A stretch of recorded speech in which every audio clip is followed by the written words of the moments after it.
Hi all, എല്ലാവർക്കും my നോട്ട്ബുക്കിലേക്ക് സ്വാഗതം. ഇന്നത്തെ ഈ വീഡിയോയിൽ നമ്മൾ പഠിക്കാൻ പോകുന്നത് പ്യൂൺ അറ്റൻഡർ എക്സാമിനും അതുപോലെ VU LDC എക്സാമിനും ഒക്കെ ഹെൽപ്ഫുൾ ആയിരിക്കും. അത് നദീതട സംസ്കാരങ്ങളിലൂടെ, അതായത് ഇത് നമ്മൾ ടെക്സ്റ്റ് ബുക്കിനെ ബേസ് ചെയ്തുള്ള ക്ലാസ് ആണ്.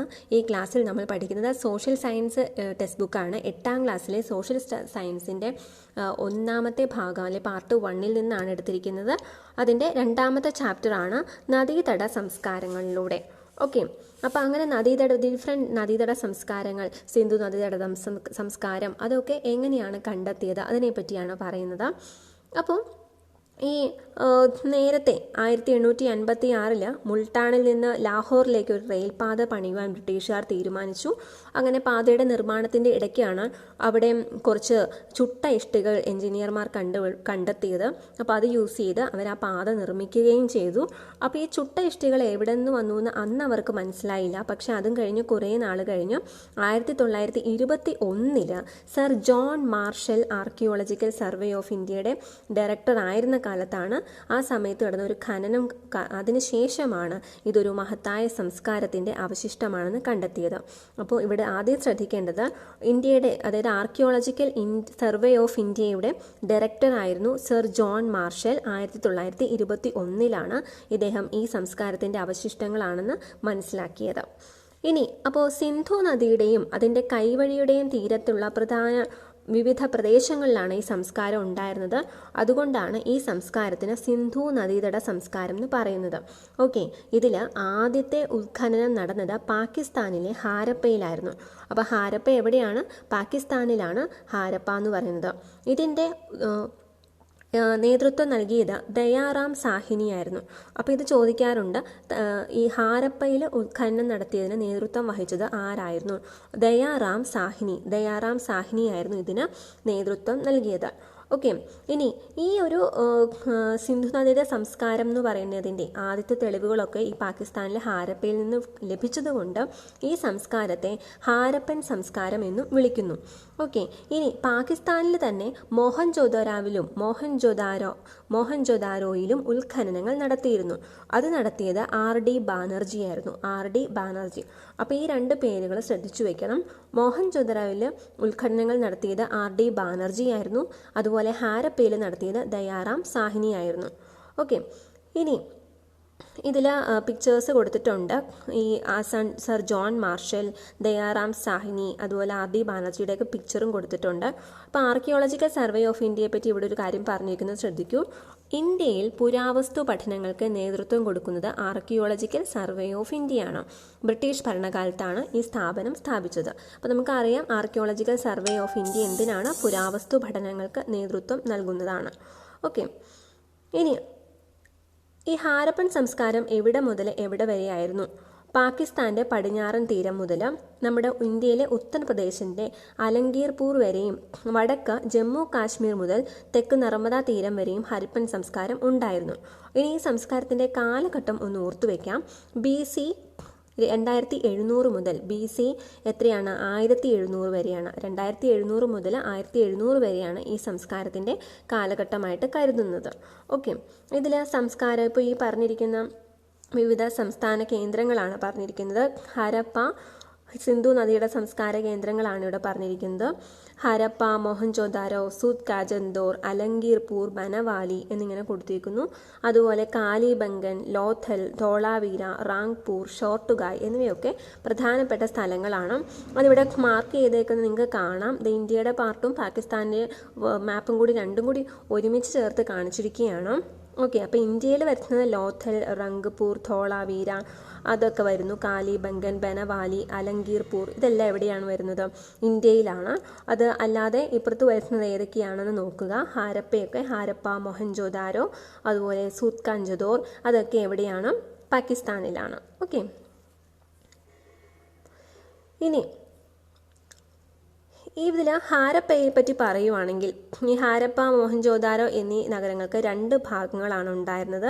അതിൽ 2 ഭാഗങ്ങൾ എന്ന് വെച്ചാൽ ഒരു ഭാഗം ഉയർന്ന ഭാഗവും ഒരു ഭാഗം താഴ്ന്ന ഭാഗവുമായിരുന്നു. ഈ പടിഞ്ഞാറ് ഭാഗത്തുള്ള ഉയർന്ന ഭാഗം ഉപയോഗിച്ചിരുന്നത് ഭരണാധികാരികളായിരുന്നു എന്നാണ് കരുതുന്നത്. അതുപോലെ അവിടെ ഒരു വലിയ കെട്ടിടത്തിൻ്റെ അവശിഷ്ടം ലഭിച്ചിട്ടുണ്ട്. അതൊരു അസംബ്ലി ഹാളാണെന്ന് കരുതുന്നു. ഇനി താഴ്ന്ന ഭാഗം സാധാരണക്കാരുടെ വാസസ്ഥലങ്ങളാണ്. വീടുകളാണെന്ന് സൂചിപ്പിക്കുന്ന രീതിയിലുള്ള കെട്ടിടങ്ങളുടെ അവശിഷ്ടങ്ങളാണ് ഇവിടെ നിന്ന് ലഭിച്ചത്. അപ്പോൾ ഹാരപ്പയിലും മോഹൻജോദാരോയിലും 2 സെക്ഷൻസ്, 2 ഭാഗങ്ങൾ കാണാമായിരുന്നു. 2 തരത്തിലുള്ള വീടുകളും കെട്ടിടങ്ങളും ഒക്കെയാണ് അവിടെ കണ്ടത്.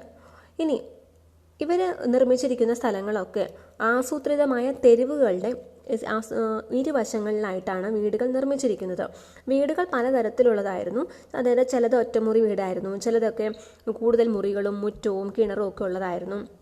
എല്ലാ വീടുകൾക്കും ശൗചാലയങ്ങൾ ഉണ്ടായിരുന്നു. പിന്നെ ഒരു പ്രത്യേകത എന്ന് പറയുന്നത് അഴുക്ക് ചാലുകൾ ഉണ്ടായിരുന്നു. അതായത് ഓരോ വീടുകളിൽ നിന്നുള്ള മലിനജലം ചാലുകളിലേക്ക് ഒഴുക്കിയിരുന്നു. അങ്ങനെ ഇതെല്ലാം കൂടി നഗരത്തിലെ പ്രധാന അഴുക്കുചാലുമായി ബന്ധിപ്പിച്ചിരുന്നു. ഈ അഴുക്കുചാലുകളെല്ലാം ചുട്ട ഇഷ്ടികകൾ ഉപയോഗിച്ചാണ് നിർമ്മിച്ചിരിക്കുന്നത്. സ്ലാബുകൾ ഉപയോഗിച്ച് മൂടിയിരുന്നു. അപ്പോൾ ഇങ്ങനെയുള്ള അറേഞ്ച്മെന്റ്സ് ഒക്കെ അന്നത്തെ കാലത്ത് പോലും ഉണ്ടായിരുന്നു എന്നുള്ളതാണ്. അപ്പോൾ എവിടെയാണ് ഈ ഹാരപ്പയിലാണ് ഈ പറഞ്ഞ അഴുക്കുചാലുകളൊക്കെ നിർമ്മിച്ചിരുന്നത്. പിന്നെ ഒരു പ്രധാനപ്പെട്ട കാര്യമുള്ളത്, മോഹൻജോദാരോയിൽ നിന്ന് ഒരു വലിയ കുളത്തിൻ്റെ അവശിഷ്ടങ്ങൾ ലഭിച്ചിട്ടുണ്ട്. അപ്പോൾ വലിയൊരു കുളത്തിൻ്റെ അവശിഷ്ടം ലഭിച്ചത് എവിടെ നിന്നാണ്? മോഹൻജോദാരോയിൽ നിന്നാണ്. ഇതാണ് ഈ വലിയ കുളത്തിൻ്റെ പിക്ചർ കാണിച്ചിരിക്കുന്നത്. പിന്നെ ഹാരപ്പയിൽ കണ്ടെത്തിയ നഗരാവശിഷ്ടങ്ങളിൽ പ്രധാനപ്പെട്ട ഒന്നാണ് ധാന്യപ്പുര എന്ന് പറയുന്നത്. ധാന്യങ്ങൾ ഉണക്കാനും സംഭരിക്കാനും ഒക്കെ സൗകര്യമുള്ള വലിയ കെട്ടിടങ്ങളായിരുന്നു ധാന്യപ്പുരകൾ. അതായത് ഗോതമ്പ്, ബാർലി, തിന, എള്ള്, പയർവർഗ്ഗങ്ങൾ എന്നിവയുടെ അവശിഷ്ടങ്ങളൊക്കെ ഇവിടെ നിന്ന് ലഭിച്ചിട്ടുണ്ടെന്നാണ് പറയുന്നത്. അതുപോലെ ഗുജറാത്തിലെ റംഗ്പൂർ, ലോഥൽ എന്നിവിടങ്ങളിൽ നിന്ന് നെല്ല് കൃഷി ചെയ്തിരുന്നതിൻ്റെ തെളിവുകൾ ലഭിച്ചിട്ടുണ്ട്. കൂടാതെ പരുത്തിയും കൃഷി ചെയ്തിരുന്നു എന്ന് മനസ്സിലാക്കിയിട്ടുണ്ട്. ഓക്കെ, അപ്പോൾ ഇങ്ങനെയുള്ള കുറച്ച് കാര്യങ്ങളൊക്കെ അന്നത്തെ ആ സംസ്കാരത്തിൽ ഇതൊക്കെ ഉണ്ടായിരുന്നു എന്ന് നമുക്ക് ഉൾഖനനം മൂലം, അതിൻ്റെ പഠനങ്ങൾ മൂലം മനസ്സിലാക്കുകയുണ്ടായി. ഇനി ഇവിടെയുള്ള ഈ കൃഷിഭൂമി വളരെയധികം ഫലഭൂയിഷ്ടമാകാൻ കാരണം സിന്ധു നദി ഒഴുക്കിക്കൊണ്ടുവരുന്ന എക്കൽ മണ്ണായിരുന്നു. പിന്നെ ഒരു കാര്യം, രാജസ്ഥാനിലെ കാലിബംഗ് എന്ന് പറയുന്നതും ഇതുപോലെ സിന്ധു നദിയുടെ സംസ്കാരത്തിൽ പെടുന്ന സ്ഥലമാണ്. രാജസ്ഥാനിലാണത്. അപ്പോൾ അതൊന്ന് ശ്രദ്ധിക്കുക. സിന്ധു നദിയുടെ സംസ്കാരം ഉള്ള കാലിബംഗൻ എവിടെയാണ്? രാജസ്ഥാനിലാണ്. അവിടെ നിലം ഉഴുതുമറിച്ച് കൃഷി നടത്തിയിരുന്നു. അപ്പോൾ കളിമണ്ണിൽ തീർത്ത കലപ്പയുടെ രൂപങ്ങൾ ലഭിച്ചിട്ടുണ്ട്. അതിൽ നിന്നും കൃഷി നടത്തിയിരുന്നു എന്ന് മനസ്സിലായി. ജലസേചനത്തിന് വേണ്ടിയിട്ട് കനാലുകളും നിർമ്മിച്ചിരുന്നു. പിന്നെ കാർഷിക വൃത്തി നടത്തുന്നതോടൊപ്പം തന്നെ മൃഗപരിപാലനവും നിലനിന്നിരുന്നു. മൃഗങ്ങളുടെ എല്ലുകളുടെ അവശിഷ്ടങ്ങൾ കുറേ ലഭിച്ചിട്ടുണ്ട്. പിന്നെ കാണ്ടാമൃഗത്തിൻ്റെയും ആനയുടെയും ഒക്കെ കളിമൺ രൂപങ്ങൾ ലഭിച്ചിട്ടുണ്ട്. പിന്നെ കാള, ആട്, പന്നി, ചെമ്മരിയാട് എന്നിവയൊക്കെ വളർത്തിയിരുന്നു എന്നും വിവരങ്ങൾ ലഭിച്ചിട്ടുണ്ട്. ഇങ്ങനെയൊരു മെച്ചപ്പെട്ട കാര്യങ്ങളൊക്കെയായിരുന്നു കൃഷി കാര്യത്തിലാണെങ്കിലും. അതുപോലെ ഒരു മെച്ചപ്പെട്ട ഒരു ഭരണ സംവിധാനമൊക്കെ ഇവിടെ ഉണ്ടായിരുന്നു എന്നാണ് പറയുന്നത്. ഇനി കച്ചവടത്തെ പറ്റിയിട്ടൊക്കെ ഇവിടെ പറഞ്ഞിരുന്നു. ഈ മേലുഹ എന്ന് പറയുന്ന സ്ഥലം, മേലുഹ എന്ന് പറയുന്നത് ഹാരപ്പ തന്നെയാണെന്നാണ് എല്ലാവരും പറയുന്നത്. ഓക്കെ, ഈ മെസ്സപ്പൊട്ടോമിയക്കാർ മേലുഹ എന്ന സ്ഥലവുമായിട്ട് കച്ചവടം നടത്തിയിരുന്നതായിട്ട് പറയപ്പെടുന്നുണ്ട്.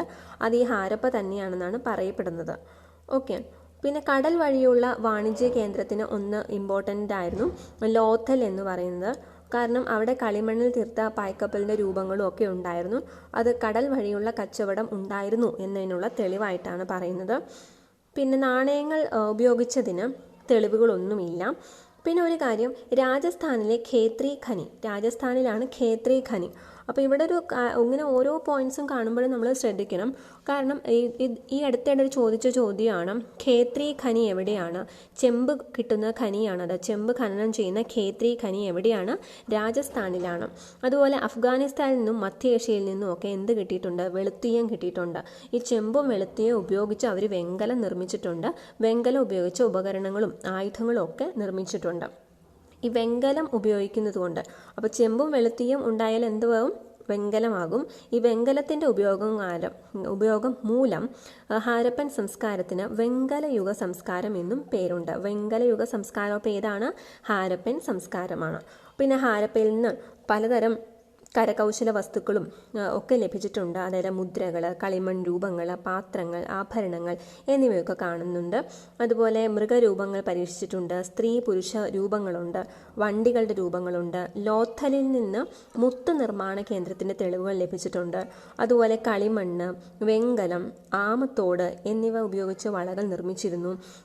പിന്നെ അങ്ങനെയുള്ള കരകൗശല വസ്തുക്കളുടെ നിർമ്മാണത്തിലൊക്കെ അവർക്ക് വൈദഗ്ധ്യമുണ്ടായിരുന്നു. ഓക്കെ, ഇനി ഇവർ ഈ ഹാരപ്പൻ ജനതയുടെ മികച്ച കലാവൈഭവം പ്രകടമാകുന്ന മുദ്രകളുടെ നിർമ്മിതിയിലും കൂടി ഉണ്ടെന്ന് പറയുന്നുണ്ട്. അതിലെ ഒരു പ്രധാന കാര്യം ഓർക്കാനുള്ളത്, അവർ കളിമണ്ണ് കൊണ്ടും ശിലകൾ കൊണ്ടും ഒക്കെ മുദ്രകൾ നിർമ്മിച്ചിരുന്നു. അതായത് മോഹൻജോദാരോവിൽ നിന്ന് ലഭിച്ച നർത്തകിയുടെ പ്രതിമ ഇതിന് ഉദാഹരണമാണ്. നർത്തകിയുടെ വെങ്കല പ്രതിമയാണിത്. അങ്ങനെ ഒരു പ്രതിമ എവിടെ നിന്നാണ് ലഭിച്ചതെന്നുള്ളത് പ്രത്യേകം നോട്ട് ചെയ്യുക. മോഹൻജോദാരോവിൽ നിന്നാണ്. ഓക്കെ, ഡാൻസിങ് ഗേൾ അല്ലെങ്കിൽ ഡാൻസിങ് ഗേൾ എന്ന് പറഞ്ഞത് നൃത്തം ചെയ്യുന്ന പെൺകുട്ടി അല്ലെങ്കിൽ നർത്തകിയുടെ പ്രതിമ ഇതിന് ഉദാഹരണമാണ്. പിന്നെ ഇവിടെയുള്ളൊരു ധോളാവീരിയിൽ നിന്ന് ലഭിച്ച സൂചനാ ബോർഡാണത്. സിംബൽസ്, അങ്ങനെ ചില മുദ്രകളൊക്കെ, ഇങ്ങനെയുള്ള മുദ്രകളൊക്കെ അവിടെ ഒന്ന് കിട്ടിയതാണ്. അപ്പോൾ ഇങ്ങനെയുള്ള കാര്യങ്ങളൊക്കെ പണ്ടും നിലനിന്നിരുന്നു. അവരുടെ ആ ഒരു സംസ്കാരം എന്ന് പറയുന്നത് വളരെയധികം വികാസം പ്രാപിച്ചു തന്നെയായിരുന്നു എന്ന് തന്നെ പറയേണ്ടിയിരുന്നു. പിന്നെ മൃഗങ്ങളെയും വൃക്ഷങ്ങളെയൊക്കെ ഇവർ ആരാധിച്ചിരുന്നു. മോഹൻജോദാരോവിലെ ആ വലിയ കുളം മതപരമായ ചടങ്ങുകൾക്ക് വേണ്ടി ഉപയോഗിച്ചു എന്ന്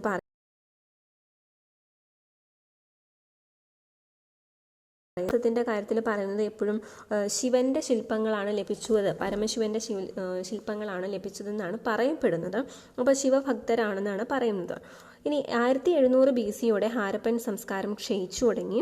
അതിന് കാരണം പറയുന്നത് വെള്ളപ്പൊക്കം, പുറമേ നിന്നുള്ള ആക്രമണങ്ങൾ, വനനശീകരണം, കാർഷിക മേഖലയിലുണ്ടായ തകർച്ച, പകർച്ചവ്യാധി എന്നിവയൊക്കെ കാരണം പറയുന്നുണ്ട്. ഇനി ഈ ഒരു സമയത്ത് തന്നെ ലോകത്തിൻ്റെ മറ്റ് ചില ഭാഗങ്ങളിൽ വേറെ ടൈപ്പ് സംസ്കാരങ്ങൾ ഉണ്ടായിരുന്നു.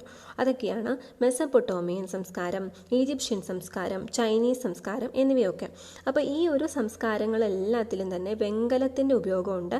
ഇതെല്ലാം വെങ്കല യുഗ സംസ്കാരങ്ങൾ എന്ന് അറിയപ്പെടുന്നുണ്ട്. അതുകൊണ്ട് അപ്പോൾ ആ സമയത്താണ് ഈജിപ്ഷ്യൻ, മെസപ്പൊട്ടോമിയൻ, സിന്ധു നദീതടം, ചൈനീസ് സംസ്കാരം ഒക്കെ ഉള്ളത്. ഓക്കെ, അപ്പോൾ ഇങ്ങനെ ഒരു കാര്യം പറഞ്ഞത് ഇവിടെ ഈജിപ്തിലെ പിരമിഡിനെ പറ്റി പറയുന്നുണ്ട്. പിന്നീട് പുരാതന ഈജിപ്തിലെ രാജാവായിരുന്നു തുത്തൻ ഖാമൻ. ഈജിപ്തിലെ രാജാവിന് ഫറോവ എന്നാണ് പറയുന്നത്. തുത്തൻ ഖാമൻ്റെ മൃതശരീരം കേടുകൂടാതെ സൂക്ഷിച്ചു. അതിനാണ് മമ്മി എന്ന് പറയുന്നത്. ആ മമ്മികൾ സൂക്ഷിക്കുന്ന വലിയ ശവകുടീരങ്ങളാണ് പിരമിഡുകൾ എന്ന് പറയുന്നത്. ഓക്കെ,